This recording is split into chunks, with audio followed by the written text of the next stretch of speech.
कहा जा रहा है कि कंसीडर द नंबर 4 की पावर n, ये गलती से लिख दिया 4n, यहाँ पे 4 की पावर n लिखना है आपको। क्या लिखना है? 4 की power n, where n is a natural number, यानी n का जो वैल्यू है वो क्या है? नेचुरल नंबर है। Check whether there is an a value of n for which 4 and with the 4 की power n ends with the digit 0। कहने का मतलब ये कहना चाह रहा है कि मान लो कि कोई नंबर है, जैसे 4n है, 4 की पावर n है, मान लो कि एक 4 एक नंबर है। अब इसके ऊपर n जो है ना, n, ये एक n जो होता है वो क्या होता है? नेचुरल नंबर होता है, नेचुरल नंबर होता है। इस क्वेश्चन को ध्यान से समझना, ये क्या है? एक नेचुरल नंबर है, ठीक है। अब ये कहना ये चाह रहा है कि ये जो नेचुरल नंबर है n, अगर आप पावर चेंज करते हैं तो जो रिजल्ट आना चाहिए वो क्या आना चाहिए?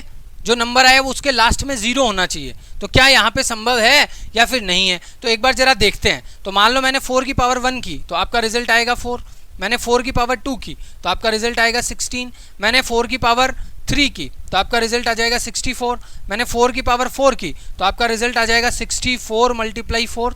यानी कि किसी भी कीमत पे लास्ट का जो डिजिट है वो 0 नहीं आ रहा है।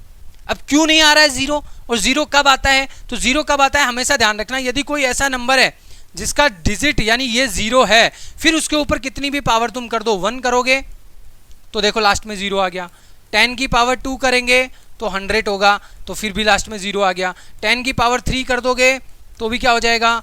1000 हो जाएगा, यानी कि लास्ट में 0 आ रहा है। और 0, अब यारो मान लो कि मैंने 20 लिखा, 20 लिखोगे, 20 की पावर 1 करोगे तो भी आपका यहाँ पे 20 आएगा, यानी लास्ट में 0 आ रहा है। 20 का पावर 2 कर दोगे तो भी आपका यहाँ पे 400 होता है, देखिए लास्ट में 0 आ रहा है।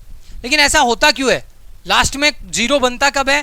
जब 2 को और 5 को मल्टीप्लाई किया जाता है, तब लास्ट में क्या बनता है? 0 बनता है। यानी 10 को यदि मैं ब्रेक करना चाहूँ तो 2 मल्टीप्लाई 5 लिखूंगा, यदि 20 को मैं ब्रेक करना चाहूँ तो 4 मल्टीप्लाई 5 लिखूंगा, यानी कि 4 को मैं लिख सकता हूँ 2 मल्टीप्लाई 2। बात समझ रहे हो आप मेरी? तो अब अगर ऐसे नंबर की पावर करते हैं तो हमें लास्ट में 0 मिलेगा। लेकिन ये कहना चाह रहा था कि 4 की पावर n है तो क्या एंड में 0 होगा? तो हम यहाँ पे ये लिखेंगे।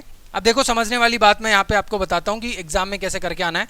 लिखूंगा, हम यहाँ पे ये लिखेंगे,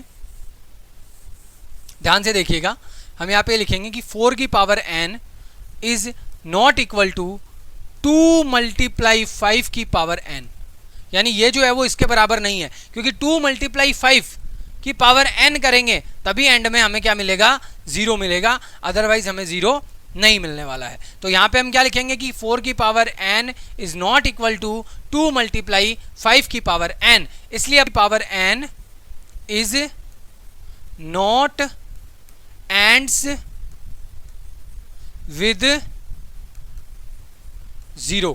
ये लो, समझाने के लिए मैंने आप लोगों को समझाया, एंड आई होप कि मैंने आपको जो समझाया है वो आपको अच्छे से समझ में आ गया है। आप नोट करना चाहो तो नोट कर लो, जिस भी डिजिट के एंड में 0 होगा ना, तभी पावर कितने भी कर दो, पावर कितने भी कर दो, वो जो उसका रिजल्ट एंड होगा वो 0 से ही होगा। ठीक है, चलो।